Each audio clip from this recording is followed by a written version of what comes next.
और उसके लिए ईश्वर स्मरण के लिए जो सीट स्वस्ति वाचन के जो पत्रक हमने तैयार कर रखे हैं, तो उस पे ध्यान केंद्रित करता हूँ।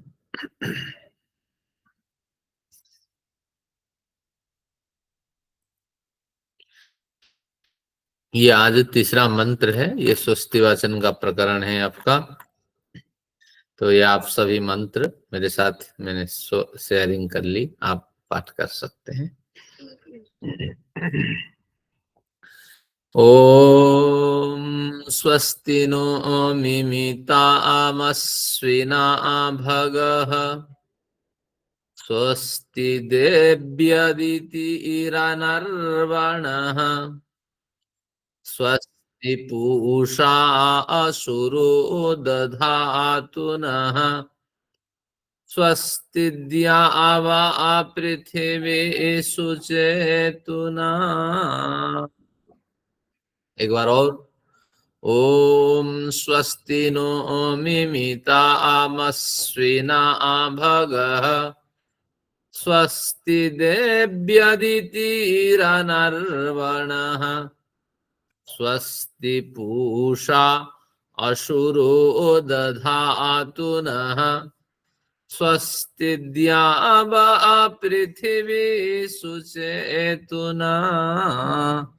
ओम शांति शांति शांति।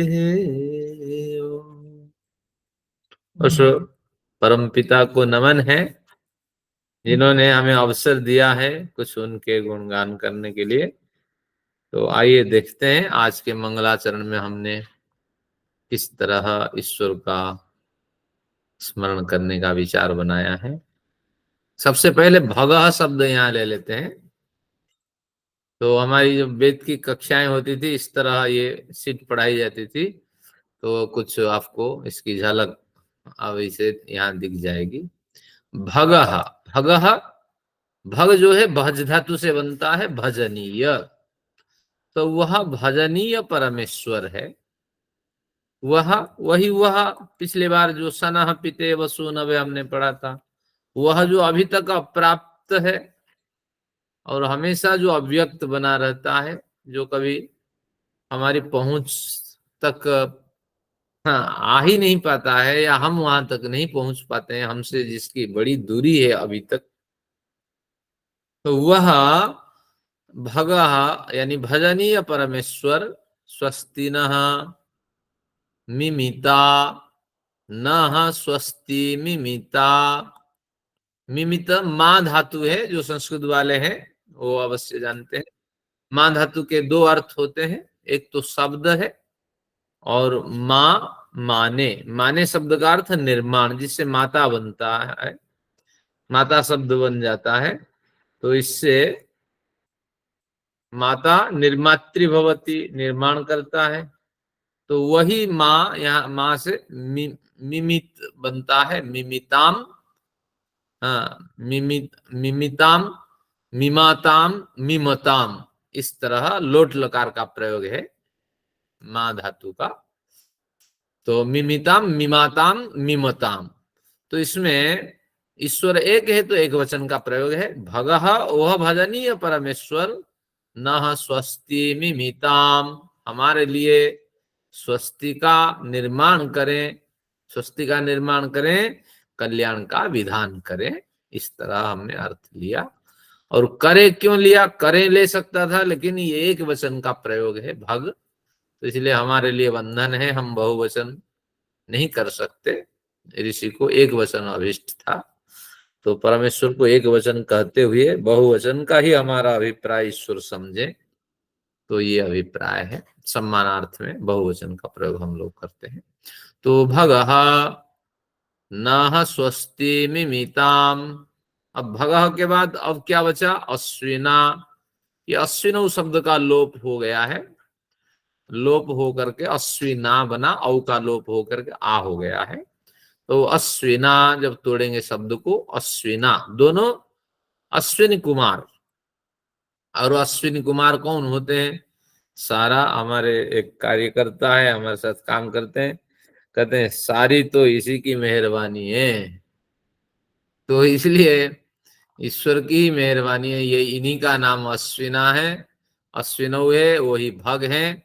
तो अब लेकिन यहाँ क्या है, अश्विनौ केवल सब जगह ये अर्थ लें, कहीं विसंगतियां भी हो सकती है आगे, इस डर से बचने के लिए हमने क्या लिया कि अश्विनौ रात दिन सूर्य चंद्र आदि सृष्टि की समस्त युग्म शक्तियां, ये अश्विनौ के अर्थ में लिया। तो भगः से ईश्वर का संबोधन, अब युग्म शक्तियों के रूप में ईश्वर विद्यमान है, आगे इसको और अधिक क्लियर करेंगे।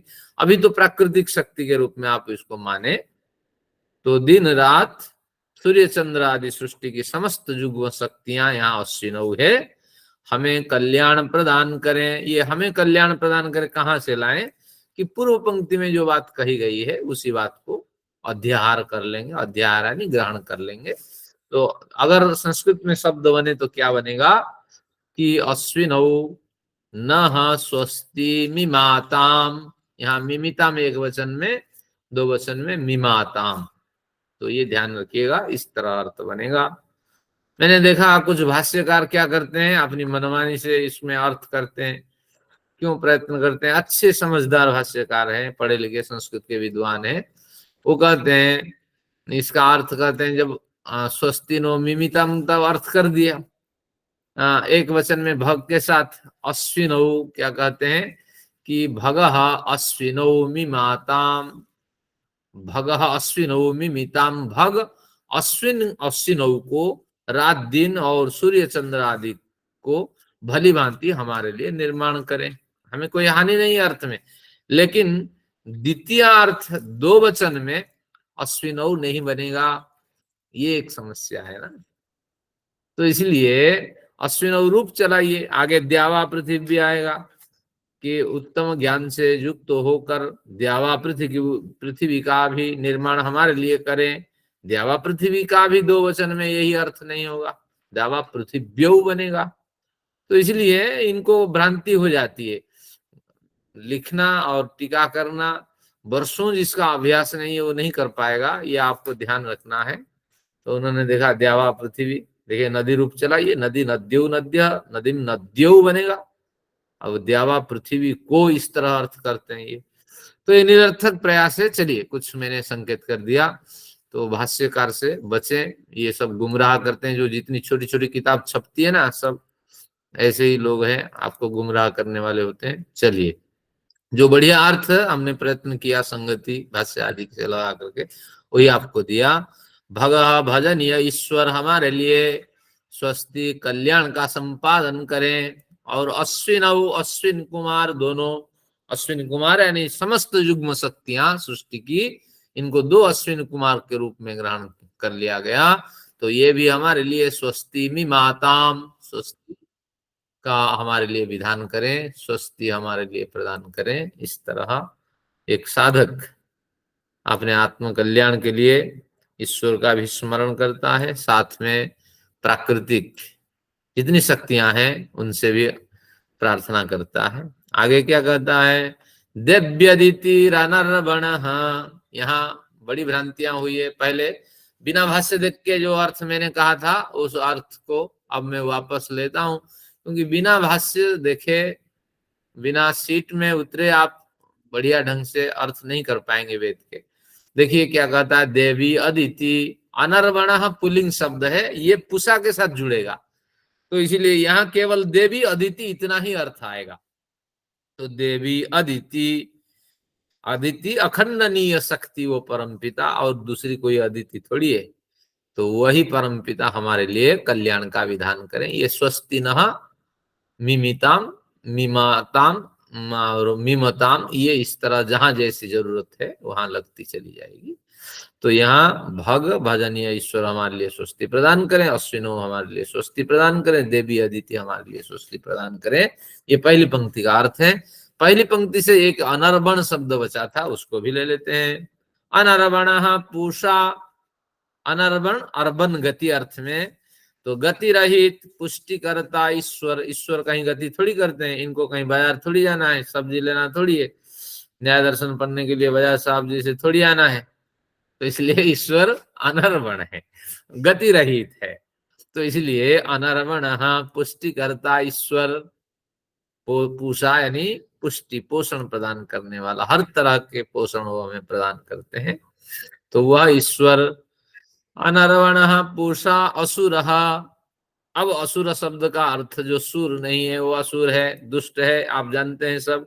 असुर सूरमते, प्राणों के साथ खिलवाड़ करने वाले, इस तरह जानते थे, लेकिन यहाँ वो अर्थ संगत नहीं होगा। तो हम अब क्या करेंगे कि असुर प्राणों में रमण करने वाले, यानी प्राण और बलों को देने वाला, धातु से इसका निष्पन्न कर लेंगे। रा धातु का अर्थ देना है, असु यानी प्राण और बल, तो प्राण और बलों को देने वाला जो परम पिता है, जो अनर्वण है, जो पूषा है, और जो प्राण और मानसिक शारीरिक बलों को देने वाला है, वह असुर न स्वस्ति, हमारे लिए स्वस्ति प्रदान करे। असुर अनर्वण पूषा असुर न स्वस्ति, स्वस्ति पूषा दधातु, यहाँ दधातु लिखना मेरे से छूट गया, इसको पूर्ति कर लूंगा। तो न स्वस्ति दधातु, यहाँ होना चाहिए हमारे लिए कल्याण प्रदान करे, कल्याण का धारण करें। स्वस्ति नः द्यावा, न स्वस्ति द्यावा पृथ्वी सुचेतुना, स्वस्ति द्यावा पृथ्वी सुचेतुना, सुचेतुना चेत, चित चित शब्द का, चित शब्द या चेत शब्द का अर्थ ज्ञान होता है, तो सुचेतुना उत्तम चेतना से युक्त होकर, उत्तम ज्ञान से युक्त होकर, द्यावा पृथ्वी, द्युलोक और पृथ्वी लोक हमारे लिए कल्याण करें, यानी हर हालत में हमें कल्याण चाहिए, स्वस्ति चाहिए, क्योंकि जीवन में अगर स्वस्ति नहीं है, कल्याण परक कार्य हम नहीं करते हैं, तो आत्महत्या कहलाएंगे। एक बढ़िया इस उपनिषद की पंक्ति है ना, ये केचात्महनुजना, जो आत्महत्यारे लोग वो अंधम तमः प्रविशन्ति, घनघोर अंधकार में गिरते हैं, मनुष्यतर योनियों में चले जाते हैं। तो निरंतर हमें प्रयत्न करता रहना चाहिए कि आत्म कल्याण के लिए कुछ ना कुछ पढ़ें, कुछ ना कुछ सीखें, कुछ ना कुछ जानें, ज्ञान की वृद्धि करते रहें। तो इस तरह कल्याण के लिए हमने ईश्वर से बड़ी प्रार्थनाएं की, और कुछ युग्म शक्तियों से भी हमने प्रार्थना की। बस ये अर्थ स्पष्ट है, तो धीरे धीरे तो आचार्य जी, फिर ये असुर था, तो इसको आपने क्या मीनिंग लिया कि प्राण देने वाले? विविध परिप्रेक्ष्य में, जैसे अंग्रेजी में भी बड़े शब्द होते हैं, तो हम उसको विविध परिप्रेक्ष्य में घटाते हैं कि ये शब्द यहाँ होना चाहिए, ये शब्द यहाँ नहीं होना चाहिए, वन वर्ड और डिफरेंट मीनिंग्स। तो उसी तरह ये वन वर्ड है, असु यानी प्राण, और रस, असु माने प्राण, हाँ, और रस शब्द का अर्थ देने वाला, प्राण देने वाला, हाँ, और बल को देने वाला। सर जी पूछा है, आपने लिखे हुए ये कहाँ पर दे रहे हैं आप, कहाँ भेज रहे हैं हमें? ये शीट 3 को, मंत्र हो गए, हाँ, तो कहाँ इसकी शीट आपने भेजी? तो है नहीं इसकी शीट तो। हाँ, जब कहेंगे तब भेज देंगे। आज भेज दूंगा। दधातु शब्द यहाँ जोड़ करके, न स्वस्ति दधातु, इस तरह जोड़ के। सर जी लोग पूषा को पूखा क्यों बुलाते हैं? हाँ, ये कुछ बनारस में एक प्रथा है, यूपी में श को ख बोलते हैं, ये खड़यंत्र, षड्यंत्र को बोलेंगे, अब योगी जी भी बोलते हैं खड़यंत्र हो रहा है। हाँ, तो वहां की प्रांतीय भाषा में स को ख उच्चारण करते हैं। तो और बहुत से वहीं पर वहाँ स को श को स, हाँ, करेक्ट प्रोनाउंसिएशन है, पर वो बोल ही नहीं सकते हैं। स को श बोलते हैं और श को स बोलते, दोनों शब्द है। स को श बोलते हैं, श मैं एक चीज पूछना चाह रही थी। बेटे ऐसी बात नहीं है, मैंने सुधांशु जी के प्रश्नों में जब उनके ऊपर से आचार्य जी आते थे, तो वो जैसे सुधांशु जी आते थे तो वो बोलते थे, तो वो पूखा बोलते थे उस टाइम। हाँ, उनको प्रांतीय भाषा का प्रभाव है जिन पर, वो उसको अपनाते हैं। हाँ, कुछ इंदिरा माता जी कह रही थी, क्या बढ़िया नाम है। जैसे एक असुर को हम लोग राक्षस भी तो बोलते हैं ना, वैसे तो वो किस रेफरेंस में बोलते हैं फिर? जैसे हाँ वो थोड़ा सा वही मैंने हाँ, जैसे एक वन वर्ड होता है अंग्रेजी में, उसके डिफरेंट मीनिंग्स भी होते हैं, जहाँ जो मीनिंग अप्रोप्रिएट है वहां लगा लेते हैं। तो यहाँ असुर का अर्थ तो ये फेमस है, रूढ़ है, ये तो दुष्ट दानव है, प्राणों के साथ जो खिलवाड़ करते हैं, चौवन्नी के बराबर प्राण को जो समझते हैं, मार डालते हैं, काट डालते हैं। लेकिन यहाँ वो अर्थ घटेगा नहीं, क्योंकि ईश्वर में असुर का प्रयोग हुआ है। तो फिर हम कल्पना करते हैं, धातुओं को लगाते हैं, असुओं को देने वाला। तो असु यानी प्राण, जो प्राणों को देने वाला, शरीर में प्राण फूकने वाला, बलों को देने वाला, इस तरह इसका अभिप्राय है। तो असुर के दो अर्थ प्रयोजन में भिन्न भिन्न। हाँ, कोई कुछ कहना चाहते थे? चलिए, अब कुछ आपके लिए विशेष मैंने विचार बनाया जब इसको लिखा, कि आपको कुछ थोड़े थोड़े हट करके शास्त्रों का ज्ञान आप तक पहुंचे। तो आज का एक बढ़िया प्रकरण आपके लिए इस स्वस्ति वाचन से मैंने संग्रह किया, तो उसका लाभ भी आप लेंगे। देखिए, उपरयुक्त तो दोनों मंत्रों में चेतन परमात्मा से स्वस्ति की कामना की गई थी, हमने पढ़ा 2 मंत्र। परंतु प्रस्तुत मंत्र में चेतन देवता के साथ साथ प्राकृतिक जड़ देवता से भी स्वस्ति की मांग की गई है। तो ऊपर मंत्र में तो केवल ही निरा ईश्वर का चिंतन था, लेकिन यहाँ कुछ अश्विनौ और फिर अदिति, इस तरह अश्विनौ द्यावा पृथ्वी, हाँ ये दोनों, ये सु अस्ति उत्तम कल्याण, उत्तम स्थिति, ठीक है। तो यहाँ अश्विनौ और द्यावा पृथ्वी रूपी जड़ पिंडों की स्तुति की गई। तो निश्चित रूप से प्रश्न उठता है, अरे स्तुति तो चेतन की जानी चाहिए, जड़ की क्या स्तुति की गई है? और ये स्तुति हमारी निरर्थक कहीं ना हो जाए, क्योंकि जड़ की उपासना शास्त्रों में निषिद्ध है। तो जड़ देवता हमें स्वस्ति कैसे दे सकता है? ये बड़ा प्रश्न उठ के खड़ा हुआ। हमारे सामने नहीं, प्राचीन काल में भी ये प्रश्न उठा था। तो इसका सुंदर समाधान वेदांत दर्शन में दिया गया था, जो आगे पढ़ने वाले हैं, और किसी कारण से इसको रोक दिया गया था, अवश्य पढ़ेंगे। तो अब कैसे दिया गया देखिए, कुछ उसकी भी झलक आपको आज मिलेगी। अभिमानी व्यपदेशस्तु विशेषानुगतिभ्याम, ये संदर्भ में इस तरह एक पंक्ति व्यास जी ने रखी, क्योंकि उनको भी पता था शास्त्रों में इस तरह बड़े प्रयोग हुए हैं, भ्रांतियां होगी। तो अब इसमें इसका अर्थ समझते हैं। अभिमानी व्यपदेश, व्यपदेश शब्द का व्यवहार। तो अभिमानी का मतलब क्या है? जड़ पदार्थों में विद्यमान परम चेतना और उसके अभिमानी देवता परम पिता के लिए ऐसा कथन प्राप्त होता है। यानी हम जड़ पदार्थ की तो स्तुति करते हैं, लेकिन ऋषि को जड़ पदार्थ की स्तुति करना नहीं होता है, बल्कि जड़ पदार्थ में विद्यमान जो परम चेतना है, क्योंकि ईश्वर चेतना सब जगह समान रूप में परिव्याप्त है। तो इसलिए जड़ पदार्थ में भी वो चेतना है जो चेतना हम में है। तो जड़ पदार्थ के रग रग में विद्यमान वो परम चेतना, और उस परम चेतना के जो अभिमानी देवता है, अभिमानी देवता के साथ व्यवहार यहाँ दिखाया गया है। अभिमानी व्यपदेश, व्यपदेश शब्द का मतलब व्यवहार। परम चेतन सत्ता के जो अभिमानी देवता है, उस अभिमानी देवता के व्यवहार के उद्देश्य से ऐसा कथन किया गया है। तो कौन हो सकता है वो परम चेतन? उनको तो ऋषियों को दिख रहा था सब जगह ईश्वर है, ईश्वर के साक्षात अनुभूति उनको थी। तो इस प्रयोजन से अभिमानी देवता का व्यपदेश हुआ है। और विशेषानुगति भी, हम इसके पीछे क्या कारण है ना, ये 2 कारण है।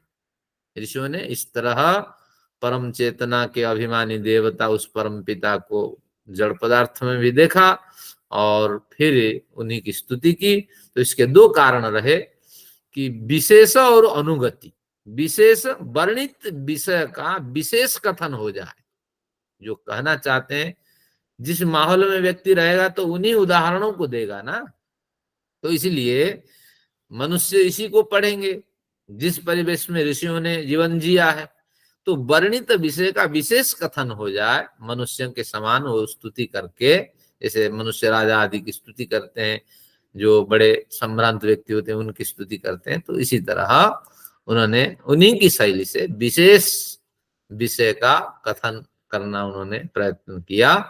और अनुगतिभ्याम, अनुमान प्रमाण से उस ईश्वर से हम जुड़ सके, उनका उद्देश्य भी रहा। लोग अनुमान लगा लेंगे क्योंकि ईश्वर तो दिखाई नहीं पड़ता, लेकिन जड़ की स्तुति हो रही है, तो अनुमान प्रमाण से आप लगा लें, जड़ की यहाँ स्तुति है ही नहीं, यहाँ केवल उसके रग रग में दिखने वाले ईश्वर की स्तुति है, लेकिन वो हमें नहीं दिखते हैं जो ऋषियों को दिख रहा था।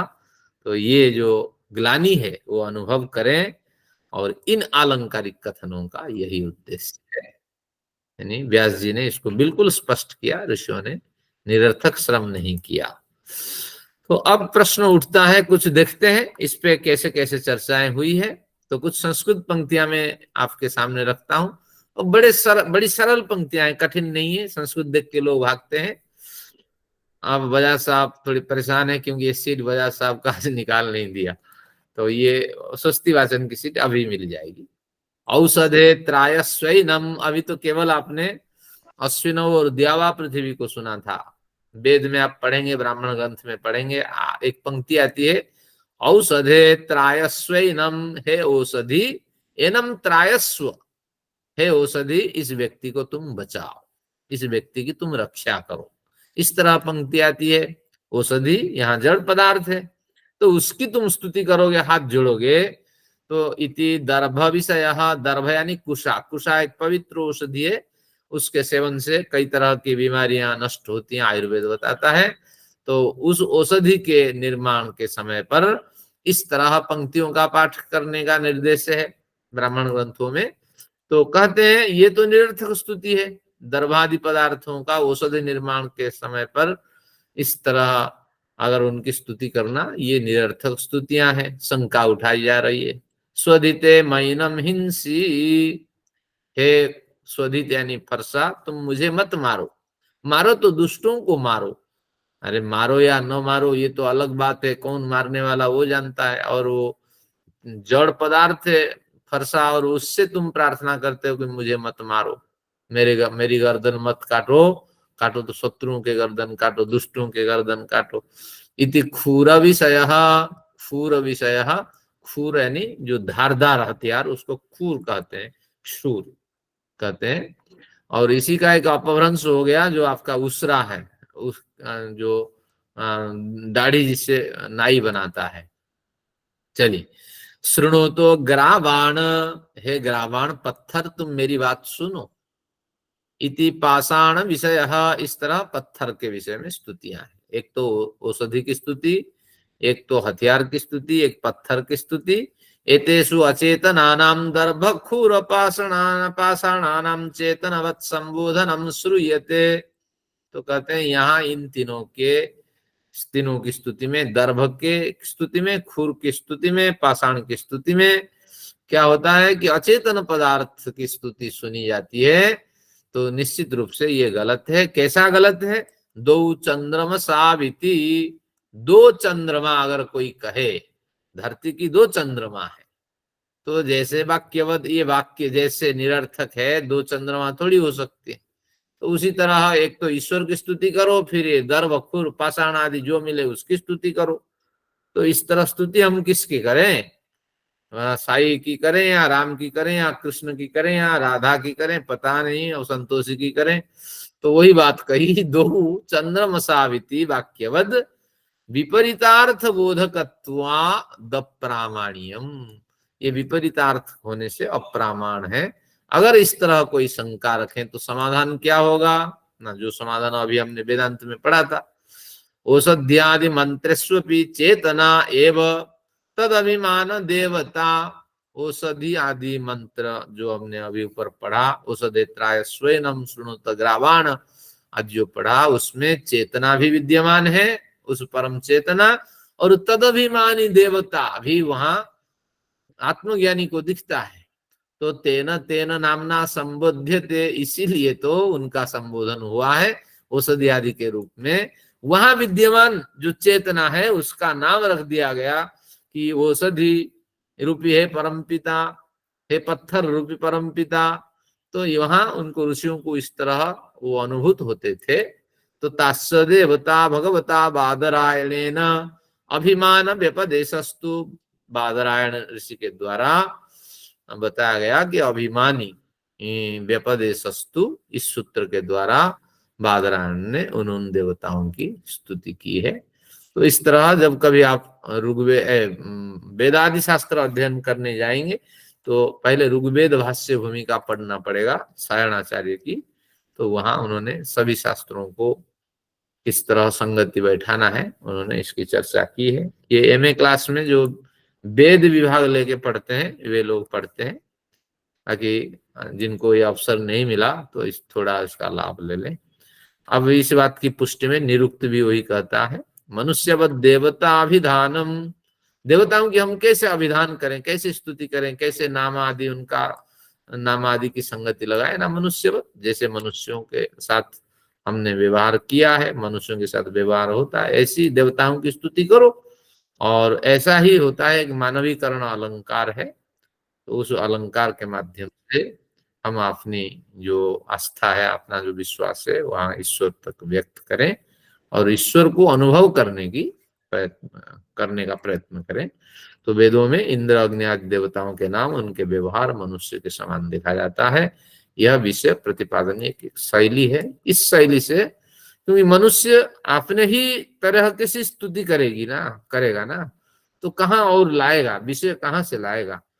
तो इसलिए अपने सर्कल में, अपने परिवेश में जैसे जैसे पदार्थ हैं उन पदार्थों में ईश्वर का अध्यारोप करके तदभिमानी देवता की कल्पना करके स्तुति करें। तो बिल्कुल जहां कहीं परमपिता का यहाँ संकेत नहीं मिलता है, तो जड़ प्रकृति है, तो आप समझना वहां विद्यमान चेतन सत्ता और उस चेतन सत्ता के अभिमानी देवता परमपिता की स्तुति की जा रही है। तो इस तरह आज बड़ा आनंद आया। एक हमने पाठ किया, एक बार इस मंत्र का पाठ करके ये चलते हैं हमारे विषय पर। स्वस्ति नो, हाँ बोलिए कुछ बीच में बोल गई। हाँ अभिमानी देवता समझ में नहीं आया। हाँ, अभिमानी देवता का मतलब है उस पदार्थ में विद्यमान, हाँ उस पदार्थ में विद्यमान संभावित जो देवता हो सकता है, हाँ इस तरह चेतन सत्ता और उसकी अभिमानी देवता। हाँ जी सर जी एक बात छोटी सी मैं कर लूं? अवश्य। सर जी मैं मंझावली में साधना में गई थी, तो वहां एक मास्टर जी थे, वो आए और उन्होंने, यही माघ पूर्णिमा थी, माघ पूर्णिमा के दिन उन्होंने पुनर्रवा की जड़ निकालकर मंत्रों से जड़ निकाली थी चांदनी में, और फिर उसको पिसवाया था, कुटाया था। कूटने के बाद रस निकाल के नहा धो के उन्होंने हमें वो रस पिलाया। 1 साल तक कोई अस्थमा नहीं हुआ, बिल्कुल नहीं। मैं इनहेलर लेती हूँ हर रोज, और कभी कभी आजकल 2 बार लेती हूँ दिन में। तो उन्होंने कहा था कि आप फिर दोबारा आइए और पीजिए तो आपका हमेशा के लिए खत्म हो जाएगा, पर हम ना जा सके। चलिए बहुत बढ़िया विचार आपने प्रस्तुत किया। चलिए एक बार पढ़ के फिर नए दर्शन चलते हैं, वेद पे उतर गए।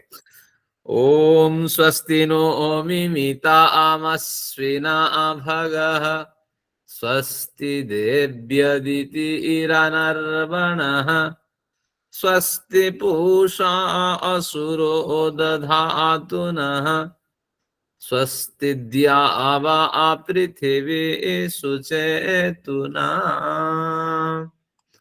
चलिए अगले में फिर देखेंगे अगला अवसर। तो अब चलते हैं न्याय दर्शन के पूर्व प्रकरण में। अनुराधा जी का तो धन्यवाद देना ही है, उन्होंने बढ़िया ढंग से काव्य श्रृंखला की प्रस्तुति की है। तो अब तृतीय भाग में विषय वही है। ये स्वस्ति मंत्र हमें भेज देना प्लीज। हाँ आज भेज दूंगा।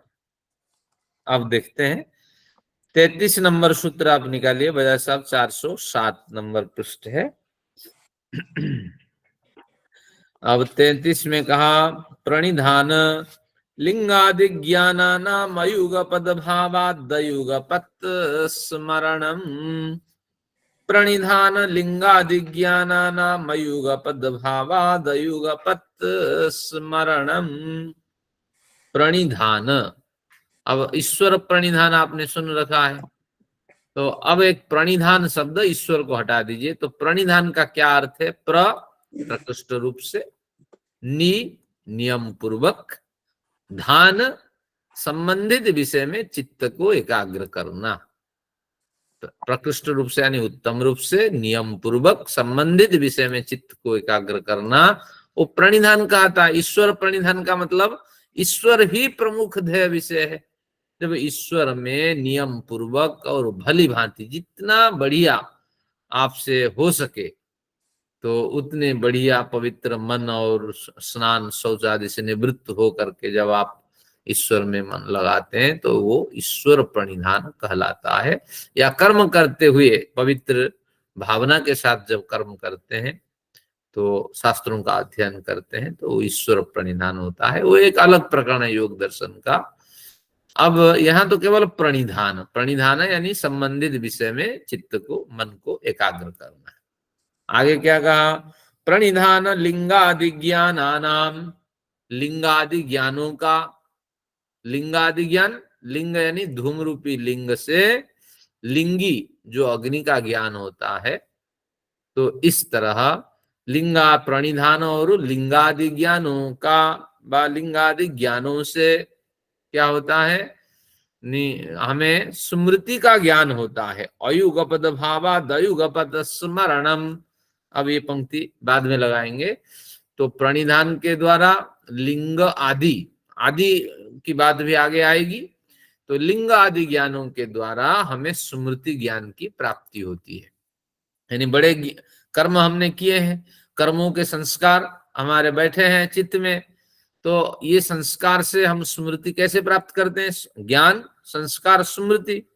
तो अब संस्कार से स्मृति हम कैसे प्राप्त करेंगे? हम जब प्रणिधान करेंगे। इस बजाज साहब, आप रिटायर्ड कब हुए? कि बजाज साहब कहते हैं 80 के आसपास जब रिटायर्ड हुए, तो 80 के दशक में जो विद्यार्थी था, केवल 1980 में जो विद्यार्थी था, तो उसमें सबसे मतलब ब्रिलियंट स्टूडेंट कौन था? तो बजाज साहब फिर सोचेंगे, नाम देखेंगे, फिर निर्णय करेंगे, या फिर मन पे छोड़ देंगे, तो फिर मन उसको निकाल के देगा।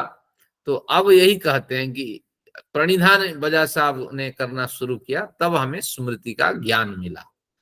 तो लेकिन प्रणिधान के द्वारा आचार्य जी पेज नंबर फिर से बताए ना। 407 है, 33 नंबर सूत्र है, तो द्वितीय अध्याय, तृतीय अध्याय, द्वितीय पाद। ठीक है। 407 तृतीय अध्याय, द्वितीय पाद, 33 सूत्र। तो प्रणिधान के द्वारा स्मृति का ज्ञान हमें होता है, स्मृति, स्मरण होता है किसी विषय का, और लिंगादि ज्ञान से भी हमें किसी विषय का स्मरण होता है। अब ये लिंगादि ज्ञान क्या है? देखिए, ये नीचे मैंने नोट कर दिया आपके लिए। स्मृति ज्ञान यानी स्मरण होना, और कुछ नहीं है। स्मृति ज्ञान का मतलब स्मरण होना व स्मरण ज्ञान की उत्पत्ति होना। प्रणिधान लिंगादि ज्ञानों की विशेष चर्चा 3:41 सूत्र में प्राप्त होती है। अवश्य वहां देख लेना चाहिए। जैसे इधर जाएंगे तो आपको बताएंगे कि स्मृति को तीव्र करने के लिए हम कई पहलुओं पे निर्भर करते हैं, और उनकी संख्या जो है 25 है। आगे मिलेंगी, तो थोड़ी हम धीरज रखेंगे, वहां जाएंगे तो विषयांतर हो जाएंगे। केवल मैंने ओवरव्यू बताया कि 25 ऐसे साधन बताएंगे जिनसे हमारी स्मृति ज्ञान की वृद्धि होती है। अब देखते हैं हमारे स्मृति ज्ञान कैसे बढ़ते हैं। तो इन्होंने कहा प्रणिधान लिंग आदि 25 साधनों के द्वारा स्मरण हमें किसी विषय का होता है। तो हो गया आगे, प्रणिधान लिंगादि ज्ञानानम अयुगपद भावात, परंतु ये होने पर भी अयुगपद भावात, युगपद एक साथ, अयुगपद एक साथ ये ज्ञान नहीं होते हैं।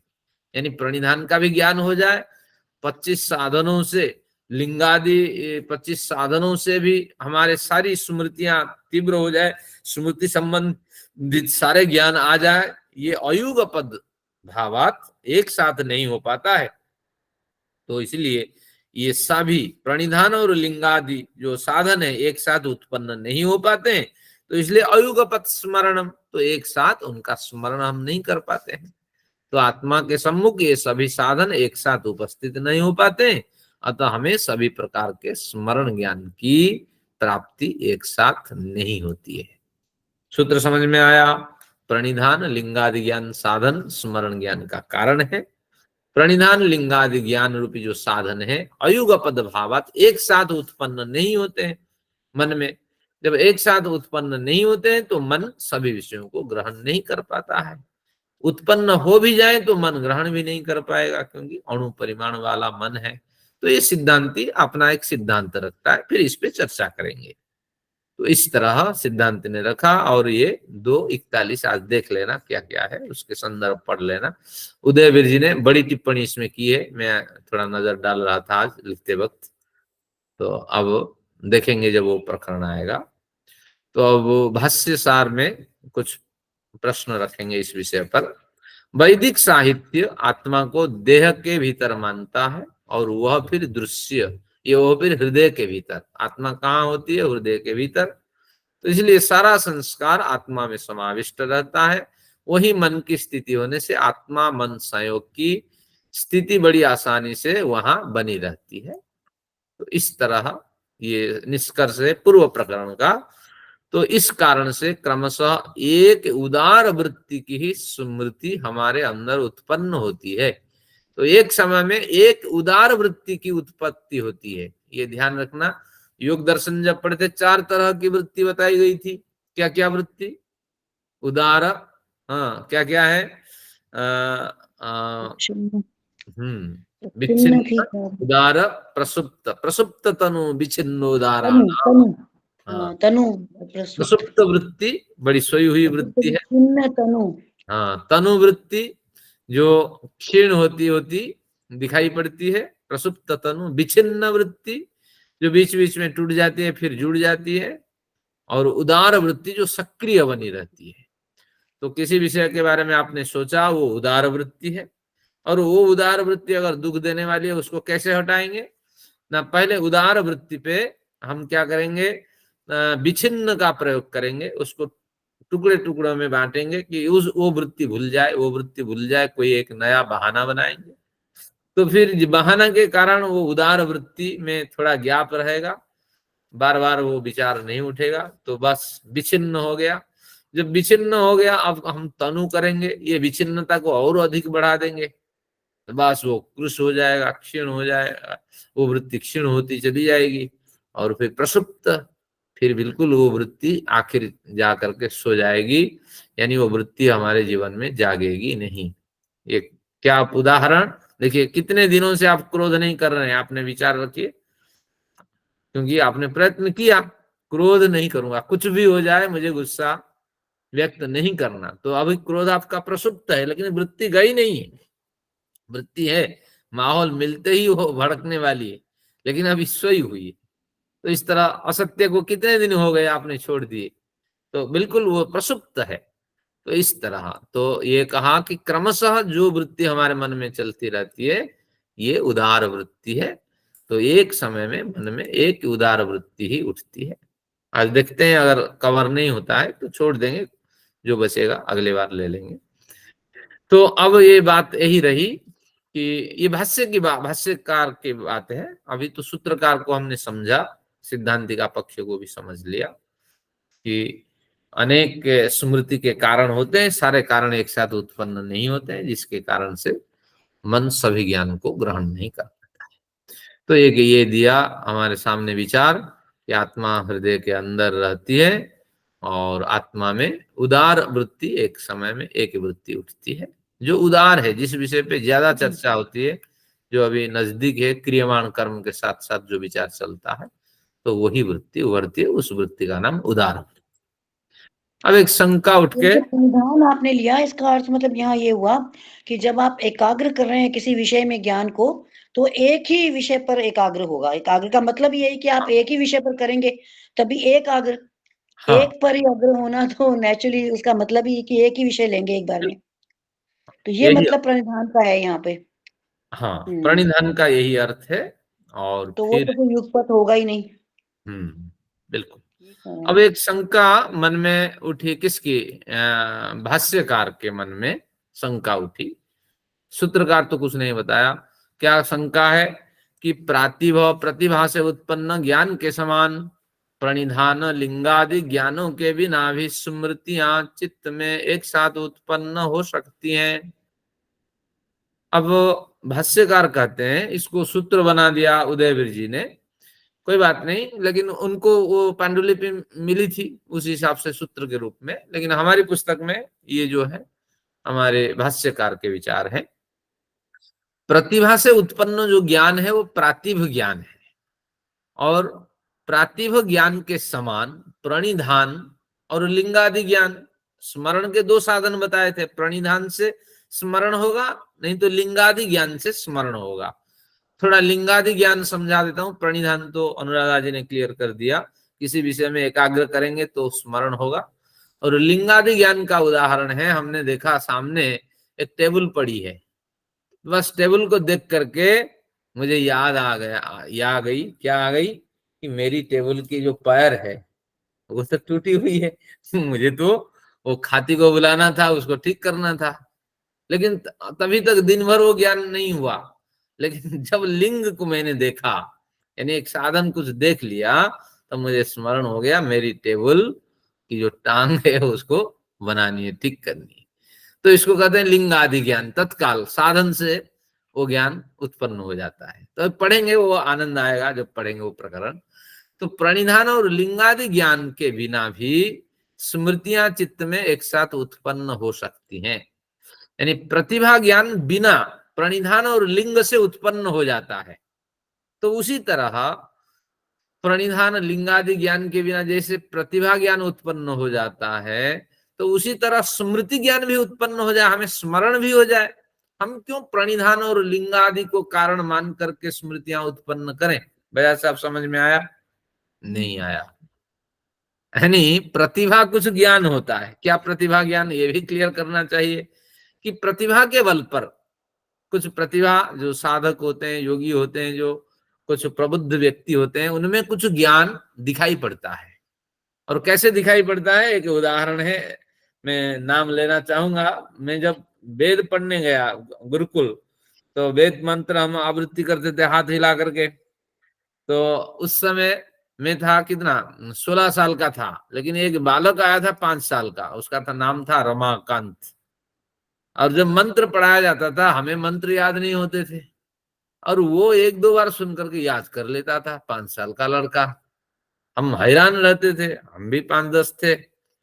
तो क्या है, क्या इस और वो सुना देता था ज्यों का त्यों। कुछ उम्र का फर्क होगा या कुछ होगा, तो कुछ प्रतिभा ज्ञान अंदर होता है, पूर्व जन्म के संस्कार होते हैं, आगे कहेंगे। उसके कारण से एक विद्यार्थी प्रतिभाशाली बना हुआ होता है, और एक लाखों में कोशिश करने पर भी प्रतिभा को प्राप्त नहीं कर पाता है। तो वही ज्ञान प्रतिभा ज्ञान है। उसके लिए प्रणिधान की जरूरत नहीं, और उसके लिए लिंगादि ज्ञान की जरूरत नहीं। बस एक साधन मिल गया और उसमें उसका विकास होने लगता है। तो बस यही कहना चाहते हैं, जैसे प्रातिभ ज्ञान यानी प्रतिभा से उत्पन्न ज्ञान जैसे बिना प्रणिधान के लिंगादि ज्ञान के उत्पन्न हो जाता है, तो उसी तरह स्मृति, विविध विषयों का स्मरण हमें प्रणिधान के बिना, लिंगादि ज्ञान के बिना हो जाए, तो इसमें हानि क्या है? प्रतिभा ज्ञान भी तो बिना प्रणिधान लिंग आदि से उत्पन्न होता है, और जो विषय को हम स्मरण करते हैं स्मृति ज्ञान, वो भी बिना साधन के उत्पन्न हो जाए, आज ही सारा कुछ हो जाए। तो इस तरह जैसे हमारे कार्यकर्ता यहाँ काम करते हैं, जाते हैं टॉयलेट मोबाइल लेकर के, हम मोबाइल टॉयलेट में रख लेते हैं और दिन भर लड़ाई करते हैं पति पत्नी, मोबाइल कहाँ गया, अब भी ढूंढने पर मिल जाता है। तो ये हुआ प्रणिधान का अभाव। लेकिन ये कहते हैं बिना प्रणिधान के इनको मिल जाना चाहिए, हर वस्तु हर समय हो जाना चाहिए, हर काम स्मरण में आ जाना चाहिए, लेकिन नहीं होता है। उम्र के ढलते ही कई कारण होते हैं उसमें। तो यही कहता है स्मरण हमेशा बना रहे, तो प्रतिभा प्रातिभ ज्ञान के समान। तो बजाज साहब को प्रातिभ ज्ञान है, क्या ज्ञान है बजाज साहब का प्रातिभ ज्ञान? कि रविवार और बुधवार कुछ भी हो जाए हमारी क्लास तो होगी, नहीं नहीं होगी, हो नहीं सकता। चलिए संडे भी कहते हैं होगी, फिर छुट्टी नहीं हो सकती। एक बढ़िया रोचक बात है, उनके सहयोगी को मैंने एक बार फोन किया, बजाज साहब का फोन नहीं, आज क्लास नहीं होगी। बजाज साहब लड़ गए कहे मैं तो जाऊंगा तो क्या बढ़िया प्रातिभ ज्ञान है। तो प्रातिभ ज्ञान हो या स्मृतियों का, वैसे आपको इतने अच्छे स्टूडेंट मिले हुए, आप ये देखिए वैसे तो जानते हैं हमारी दीर्घकाल निरंतरता बनी रहती है, तभी ना ग्रंथों में अध्ययन होता है। तो प्रातिभ ज्ञान हो या स्मृतियों का ज्ञान हो, सभी सकारण होते हैं। फिर उसका समाधान उन्होंने दिया भाष्यकार ने। ऐसा नहीं कि अगर बढ़िया ज्ञान किसी विद्यार्थी में है तो बिना कारण वो ज्ञान होता हो, तो कोई सा भी ज्ञान उत्पन्न नहीं होता है बिना कारण। जहां कहीं इन ज्ञानों के कारण नहीं दिखते हैं वहां अदृष्ट काम करता है। कर्म को कारण मानना चाहिए, अदृष्ट कर्म को आप कारण मानो। तो अदृष्ट क्या है, मैंने पिछली बार बताया था, प्रारब्ध कर्म, क्रियमाण कर्म और तात्कालिक परिस्थितियां, ये अदृष्ट बनती है। और पिछली कक्षा में इसकी चर्चा हुई थी, आज भी थोड़ी चर्चा कर लेते हैं। ये महत्वपूर्ण एक कड़ी है। जैसे देश विभाजन हुआ, हजारों की हत्या हुई, अच्छे व्यक्ति भी मारे गए, बुरे व्यक्ति भी मारे गए। अब इसमें हम क्या करेंगे, अदृष्ट मानेंगे या नहीं? अवश्य मानेंगे। इन तीनों में से किसी एक में आया होगा। कोई क्रियमाण कर्म अच्छा नहीं था, कोई क्रियमाण कर्म बुरा नहीं था, इसको हम काट देंगे, कोई बात नहीं। प्रारब्ध कर्म भी अच्छा था, अच्छे परिवार, बढ़िया कमाते थे, ये संकेत करता है प्रारब्ध कर्म भी इसमें अच्छे थे। लेकिन तात्कालिक परिस्थितियां हैं, परिस्थितियां भी प्रारब्ध कहलाती है। जैसी परिस्थितियां आएगी उसमें पिस जाना है। गेहूं भी पिसता है, और कौन पिसता है उसके साथ? घुन भी पिस जाता है, ध्यान रखना। तो इसलिए ये निश्चित रूप से आप इसमें पिस जाएंगे। ईश्वर क्षतिपूर्ति नहीं करेगा इसमें, क्योंकि कई परिस्थितियां ऐसी होती है। हो सकता है हम परिस्थिति समझते हैं, ये प्रारब्ध भी हो सकता है, क्रियमाण भी हो सकता है, कुछ भी हो सकता है। तो इसलिए कई क्षेत्र में ईश्वर भी साथ नहीं देता। जैसे मैं उदाहरण दिया था, सड़क पे कोई व्यक्ति जा रहा था, तो किसी की हत्या हुई थी, वो देखता रहा और पुलिस आके 2 डंडा लगाया और लेके चला गया थाना। फिर अगले दिन माफी मांग करके उसको छोड़ दिया। तो अब जो डंडा खाया, रात भर तनाव रहा, उसकी भरपाई कौन करे? क्षतिपूर्ति अभी न्याय दर्शन में आएगा। तो क्षतिपूर्ति कौन करे? ईश्वर नहीं करने वाला है, क्योंकि भोग सुख भी तो आपने भोगा, ये सड़क सुविधा, सुरक्षा, पानी, ये जो सारी व्यवस्था, तो ये सुविधा भी तो आप भोग रहे हैं। तो इसलिए कुछ तो होगा, तात्कालिक हमला तो आप पे होगा, इसलिए इससे कोई बच नहीं सकता। तो इसलिए अगर कहीं अन्याय हुआ है तो एक उम्मीद करे, क्षतिपूर्ति ईश्वर करेगा। लेकिन ये तीनों प्रारब्ध में आते हैं, तो हम इन तीनों में समेट जाते हैं। चलिए, जहां कहीं प्रतिभा ज्ञान दिखाई पड़ता है तो ये अदृष्ट ही इसमें कारण है। अच्छा क्रियमाण होगा, प्रारब्ध होगा, तात्कालिक परिस्थिति होगी, तो इसमें कारण है। तो ये बिना कारण ये प्रातिभ ज्ञान उत्पन्न नहीं होता है। तो उसी तरह अगर स्मृतियां आप चाहते हैं कि बलवती बनी रहे, तो उसके लिए भी प्रणिधान और लिंगादि ज्ञान के सहारे आपको चलना पड़ेगा। तो अगर आपकी जिनकी स्मृतियां बलवान है, तो समझना वो प्रतिभा से प्राप्त स्मृति नहीं है, उसके पीछे भी अवश्य कुछ कारण है, क्योंकि सकारण ही सब कुछ होता है और निरर्थक कुछ नहीं होता है। इस तरह इसका कथन है। तो ज्ञान के साधन अनेक होने पर भी वे एक साथ अनेक ज्ञान नहीं करा सकते। एक फिर भाष्यकार ने विचार दिया, ज्ञान के साधन लिंगादि ज्ञान और आपका प्रणिधान आदि साधन ये बड़े हैं, लेकिन ये होने पर भी अनेक ज्ञान वे करा नहीं सकते। न ही एक ज्ञेय वस्तु, हमने नमक एक ज्ञेय वस्तु, जानने योग्य नमक का हमने पहचान कर लिया, और नमक के अनेक ज्ञान नहीं हो सकते, एक ही ज्ञान होगा, क्योंकि नमक का उपयोग जिन जिन पदार्थों में वही होगा, अनेक ज्ञान इसके हो नहीं सकते। तो यह ईश्वरकृत व्यवस्था है। चीनी को कहीं भी ले जाया जाए, चीनी का जो उपयोग है वही होगा, उससे भिन्न उसमें कुछ नहीं होगा। तो इस तरह इनका कथन है, अनेक साधन मिलकर के अनेक ज्ञान नहीं करा सकते, और जो जैसी वस्तु है उसका उपयोग उसके क्षेत्र में ही होगा, उसके भिन्न भिन्न ज्ञान नहीं हो सकते। तो इस तरह ये शंका और एक साथ में एक ट्विस्ट उन्होंने जोड़ दी। चलिए आगे देखते हैं। एक शंका फिर उठाई गई, भाष्यकार का ये विचार है, एक समय में योगी को अनेक विलक्षण ज्ञान कैसे होते हैं? सारे ज्ञान तो सकारण होते हैं, तो एक समय में योगी को भी अनेक ज्ञान होने लगते हैं, तो ये कैसे संभव और विलक्षण ज्ञान होने लगते हैं? तो इसके पीछे क्या कारण बताइए? तो कहते हैं ये भी यही सकारण है, योगी योगज समाधि द्वारा ज्ञान के साधन की सामर्थ्य की वृद्धि या उनका परिष्करण कर लेता है। आपका अंतःकरण परिष्कृत हो गया और सदाचार पूर्वक आप जीवन जी रहे हैं, तो निश्चित रूप से आपके जीवन में थोड़ी परिष्कृतता दिखाई पड़ेगी। तो फिर भी योगी को जो विलक्षण ज्ञान होता है, व योगी का जो स्थान थोड़ा ऊंचा होता है, उसका रहन सहन में परिवर्तन होता है, और हम लोगों से जो योगी अधिक समझता है, उसके पीछे कारण है उसका उस साधन की वृद्धि, ज्ञान के साधन की वृद्धि, अंतःकरण की परिष्कृतता इसमें कारण है। फिर भी उसे सीमित ज्ञान ही हो पाता है, जो सामान्य मनुष्य से थोड़ा अलग। योगी सर्वज्ञ नहीं हो सकता, मनुष्य तो अल्पज्ञ है ही, लेकिन योगी को थोड़ा ही अधिक ज्ञान होता है, लेकिन वो सीमित ज्ञान होता है। और उसके पीछे तर्क क्या है कि साधन की सामर्थ्य की वृद्धि, क्योंकि उन्होंने परिष्करण कर लिया है अंतःकरण को किसी एक विषय को सामने रख करके, तो उसी विषय में उसका प्रवेश होता है, उसकी प्रगति देखी जाती है, लेकिन कोई विशेष बड़ी प्रगति नहीं है, कोई बड़ी सफलता नहीं है, और सामान्य मनुष्य से थोड़ा अधिक है। तो इसलिए कहाँ हो गया सभी ज्ञान योगी को? कौन सा विलक्षण ज्ञान योगी को हो गया? क्या काटने पर योगी नहीं मरेगा? काटने पर योगी को कष्ट नहीं होगा? हाँ, लेकिन होगा, लेकिन कम कष्ट होगा। हम जिस तनाव के साथ जीते हैं, तो उतना तनाव उनको नहीं होगा। आज पानी न आए तो कितनी बार गाली देंगे केजरीवाल को, लेकिन योगी गाली नहीं देगा, वो एडजस्ट करेगा। तो इसलिए तो योगी का स्तर थोड़ा हमसे उत्कृष्ट होता है, और उसी से हम एक कथन कर लेते हैं, अरे ये विलक्षण प्रतिभा के धनी, ये बड़ा ज्ञानी, लेकिन हमसे वो थोड़ी बेहतर है।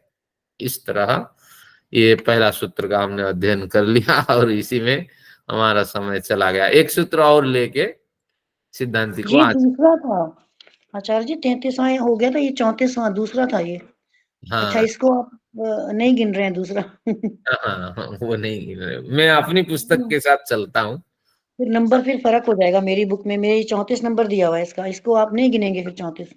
हाँ, नहीं, थोड़ा फर्क होगा। हाँ, अब देखिए सिद्धांति का एक 33वां है। हाँ, लेना तो नहीं, न ले, क्योंकि भ्रांतियां होगी।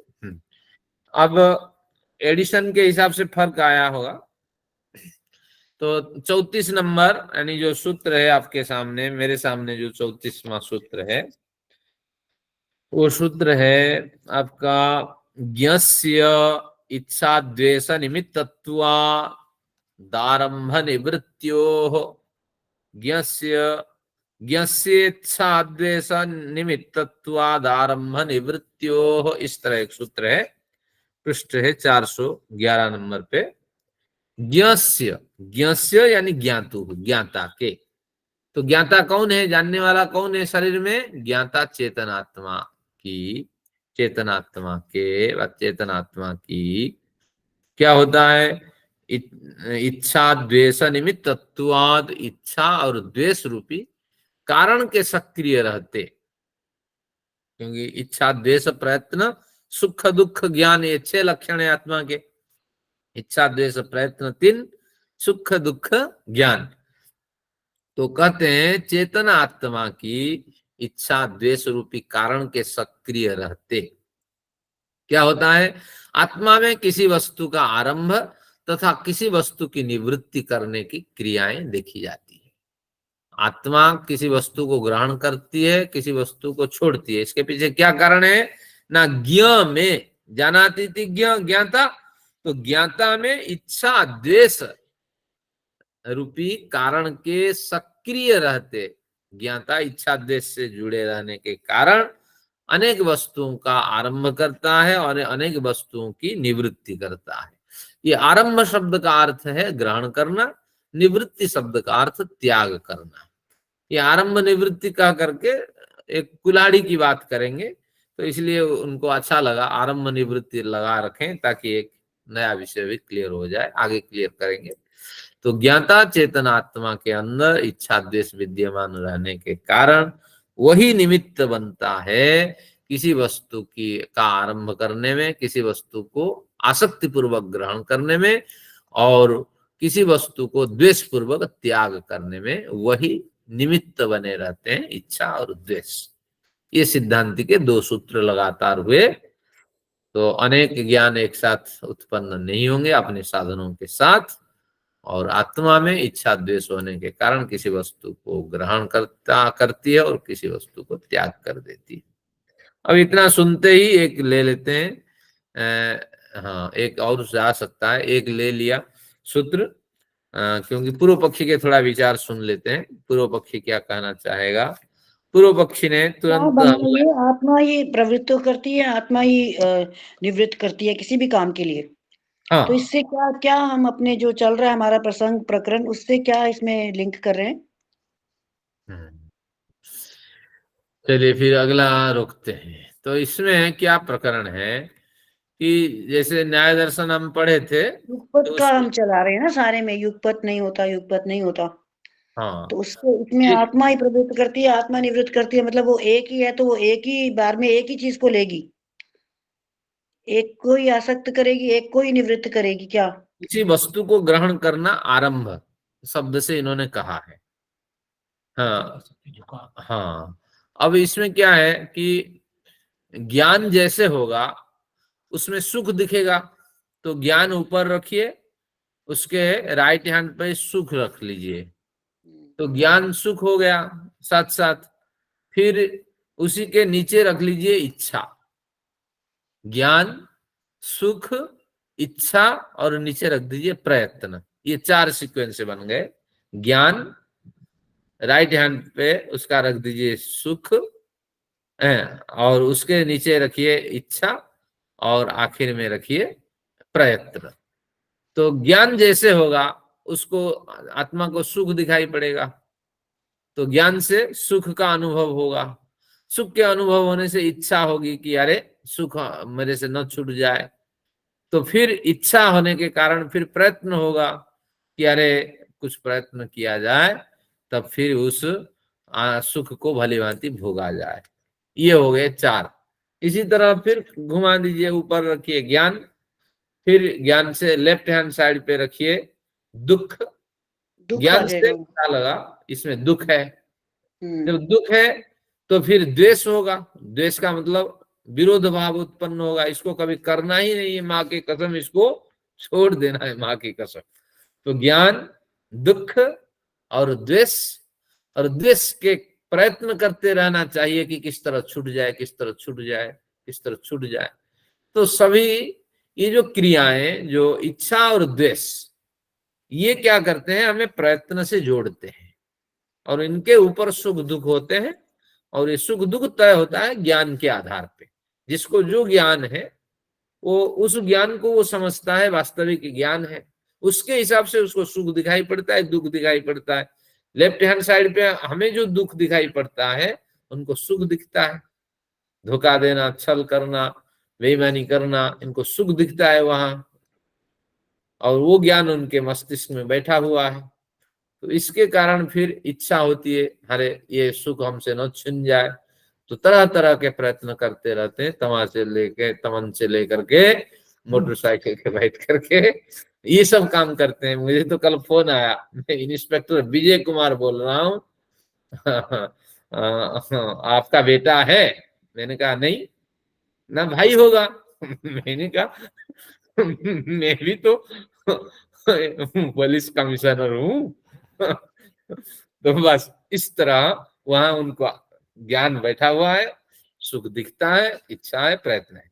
तो तात्पर्य ये हुआ, इच्छा और द्वेष के कारण हम प्रयत्न करते हैं और उसके पीछे सुख दुख होते हैं, और वही ज्ञान हमारे बैठा हुआ है। और ज्ञान बदल जाए तो सही इच्छा और राग द्वेष हमें दिखने लगेंगे, और द्वेष को छोड़ देंगे, सुख को ग्रहण करेंगे, फिर इच्छा प्रयत्न करेंगे।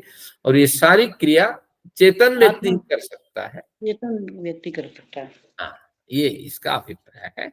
आज समय तो नहीं, हमेशा आपको कष्ट देता हूँ, थोड़ा 5-7 मिनट ज्यादा ले लेता हूँ, तो आज छोड़ देंगे या एक और पढ़ लेते हैं सूत्र, क्योंकि पूर्व पक्षी को, क्या हुआ, चेतन व्यक्ति ही कर सकता है, तो मतलब आत्मा पर चले गए हम। हाँ अब कुछ इसका तो आत्मा ही है, तो आत्मा ही करेगा ये सब। हाँ, अब बोलने का क्या अभिप्राय है, अब थोड़ा आगे देखते ही क्लियर हो जाएगा। चलिए 5 मिनट और लेते हैं। पूर्व सूत्र से कंसर्न समझ में नहीं आया, संबंध। अभी अभी आएगा, अभी तो पूर्व पक्षी को आने दीजिए। पूर्व पक्षी के लिए बेस तैयार किया, तो जाके पूर्व पक्षी प्रश्न उठा सके पूर्व पक्षी। देखिए सूत्र, देखिए 35, तल्लिंगत्वाद्विच्छा द्वेषयोः पार्थिवाद्ये स्वप्रतिषेधः। तल्लिंगत्वादिच्छा द्वेषयोः पार्थिवाद्येषु अप्रतिषेधः। पार्थिव आदिषु, पृथ्वी में जो पदार्थ मिलते हैं, जो गुण मिलते हैं, वो पार्थिव है।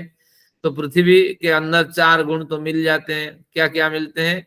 गंध पृथ्वी का अपना गुण है, और क्या है पृथ्वी का?